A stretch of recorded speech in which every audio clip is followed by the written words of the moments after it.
Hello, Athlete Mindset Premium subscribers. I'm so glad you're here. I'm going to be creating content especially for you. This is our first one, so thank you so much for being here.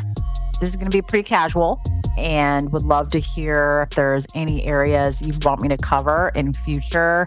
I'm totally open to meeting your needs and providing you what you'd like to have. This piece today is about mental health in general. I think it's so important to talk about what mental health is and what it isn't, and different ways that we can take care of our mental health as high performers, whether that's an athlete, someone in the boardroom, an executive, a military personnel, an actor, a Cirque du Soleil performer, anyone who experiences high stress, high anxiety moments and the pressure to perform in those moments. I mean, I believe as a parent, I'm a high performer and that all parents can be in high performing moments, even if it's not your profession. I know sometimes being a parent feels like a profession, but wanted to talk about that's one way we can strengthen and fortify our mental health is through building strategies, mental skills, mental tools to support our ability to perform. The other side is more the clinical side, which is preventing and mitigating the impact of a mental health disorder or diagnosis. Also, it can mean being able to exist on a continuum of health with a diagnosis or disorder. Just because you have a mental health diagnosis or disorder like clinical depression, post-traumatic stress disorder, an eating disorder, a learning disorder, doesn't mean you can't show up to life or your relationships or the spaces that mean a lot to you. So I want to make that very, very clear as well. But that can happen in the form when we take care of your mental health from a clinical standpoint, engaging in a mutually respectful relationship with a trained therapist. About 80 to 90% of us come into the field because of our own experiences, our own lived experiences, our own journeys in mental health. So being able to speak with a trained professional, someone who has gone to 2 to 3 years of graduate school and earned a master's in psychology or clinical social work can help in this area. Once we get that education, we are then supervised for anywhere from 2 to 5 years in real life therapy relationships. We learn as we go. We get individual supervision, group supervision. We're reading, we're discussing, we're reflecting. And then we have to pass an exam to actually work independently. So that is the kind of profession and training that we get in our profession. And I want to dispel a myth today. The myth around that is that, and I've heard this a lot, that's why I'm bringing it up, especially in the athlete population I work with. There's a couple of things here. If I engage in therapy, then I'm acknowledging something is wrong or admitting or thinking that something is wrong. 2, I'm weak because I need to lean on someone else. I've been sort of taught to do things all on my own. And so this needing help is not a good thing. It's a weakness. And 3rd, if I engage in therapy, I have to tell my full life story and access all my trauma and expect to cry every session. I'm laughing because I am humored by that myth and I'm here to dispel it. So you do not have to open up your heart fully to engage in and benefit from a therapeutic relationship. There are different ways to approach it, different styles, different theoretical perspectives. And that is not a prerequisite to engage in therapy. You can come in and say, I need help with this particular thing. Managing my own stress at work, managing my relationship, managing parenting, and making sure that that stress is manageable and you feel confident in your responses to those stressors.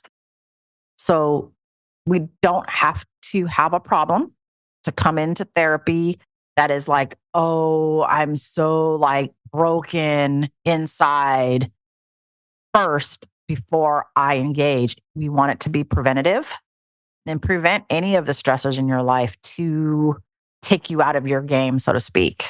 So you don't have to tell your life story to engage in therapy, and you're not weak to do so. None of us can exist in a silo without community, without mentors, without guides. And I believe a therapist can be one of those people, fully confidential, private space just for you to be you.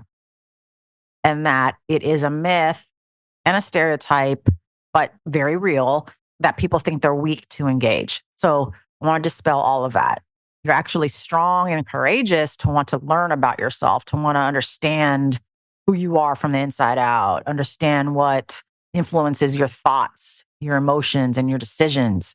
And actually, not only be aware and understand those influences, but be able to change how you think, be empowered to change how you think, feel, and behave to be the most healthy, most mentally healthy, have the most, balanced well-being.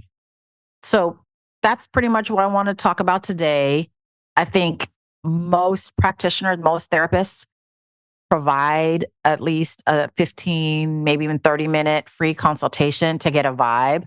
You are a consumer in shopping around for a therapist, just like you are when you buy a car. I mean, you're not going to buy the car unless you test drive it and do some research and get a feel.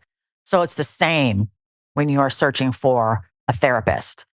You get to decide if there's a match, an initial match, and you don't have to feel like it's a lifetime commitment. It can be like 3 or 4 sessions.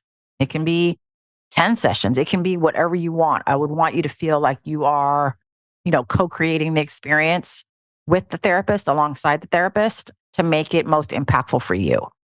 So again, I would shop around. The shop around process I would recommend is doing that background research on psychologytoday.com, on their websites, on, hey, friends and family and community, who have you worked with and how has that been going? If it's positive, then why not lean into that too? And if it's not that person, maybe they know someone. Does that make sense?